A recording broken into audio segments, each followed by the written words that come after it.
Money in the Bank is in a couple of weeks, so let's talk about who should win the ladder matches to become Mr. and Miss Money in the Bank. Let's start with the men's ladder match. So far, we have Jey Uso, Chad Gable, Carmelo Hayes, and Andrade who have qualified. I'm going to go ahead and assume that LA Knight or Logan Paul is going to also get in that match. However, I don't think either man will have a good chance at winning it. My prediction is that one of them will get in the match and the other will screw the other out, leading to a SummerSlam bout for the United States Championship. You can eliminate either man to win this ladder match. Personally, I would want LA Knight to win, but that's probably not going to happen.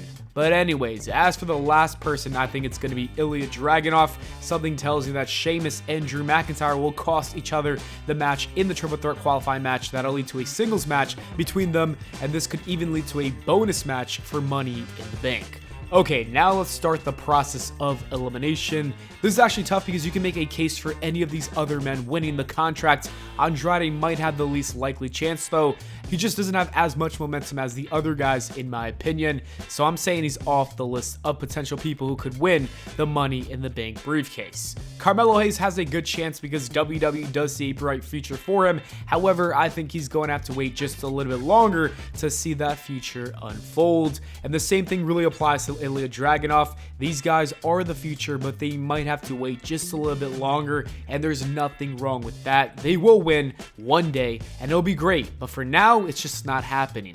That leaves us with the two options that seem the most likely because they are the biggest stars. They're also in the hottest storylines right now. I'd say that Jey Uso is probably the most likely to win. I would give him a 70% chance of winning, while Chad Gable can have a 30% chance. If it really does come down to these two, I honestly think that WWE should pick Chad Gable. He should have the Creed brothers help him out, officially forming the faction at Money in the Bank. Team Gable or Alpha Academy 2.0, I don't know what you want to call them. It doesn't matter to me, but I think this is the best decision between Chad Gable and Jey Uso. However, I'm not mad about Jey Uso winning either. He's a great talent and he's one of the most over people in the company. I also wouldn't mind seeing main event Jey Uso finally win main event pay-per-views as the world champion. I think that would be nice.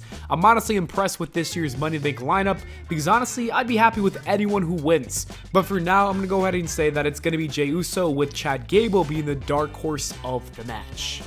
And now let's talk about the women's ladder match. It only has 3 women who qualified so far, and those ladies are Io Sky, Chelsea Green, and Lyra Valkyria. The other women could be Jade Cargill, Tiffany Stratton, Naomi, and Dakota Kai. Let's break this down again and start the process of elimination. You can take out Lyra out of the match. I think she's too young, and I also don't think she's ready to win either. There's plenty of other women that deserve to win more than her, so she's out of here. Io Sky is another name that you got to take off the list of who could or who should win the ladder match because she won last year and she doesn't need to win again. I know there's been times where we've seen people win the briefcase 2 times, like CM Punk or Edge. I'm just personally not a fan of that, so I say let's not do that.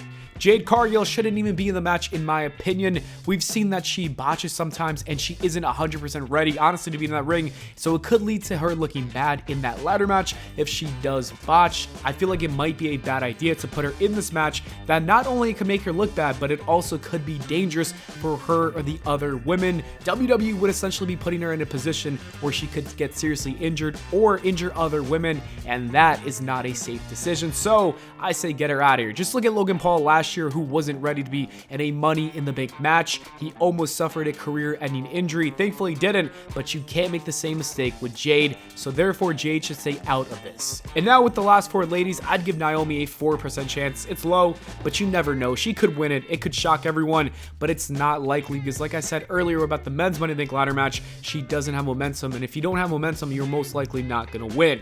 Now it could really go either way with Dakota Kai, Chelsea Green, or Tiffany Stratton. I honestly would split the 96% and say each of them has a 32% chance of winning. I wouldn't be mad with any of them winning. Personally, I want to see Tiffany Stratton at number 1. Dakota Kai could be number 2, and then Chelsea Green would be number 3. That's for me at least. But again, Triple H did a great job at picking out the people in these ladder matches who honestly have a great chance at winning, and a lot of people wouldn't be mad at. You honestly can't be mad at the booking of these ladder matches. This is a huge W, a lot better than the previous Money in the Bank ladder matches. Anyways, who do you think should win? Let me know in the comments below.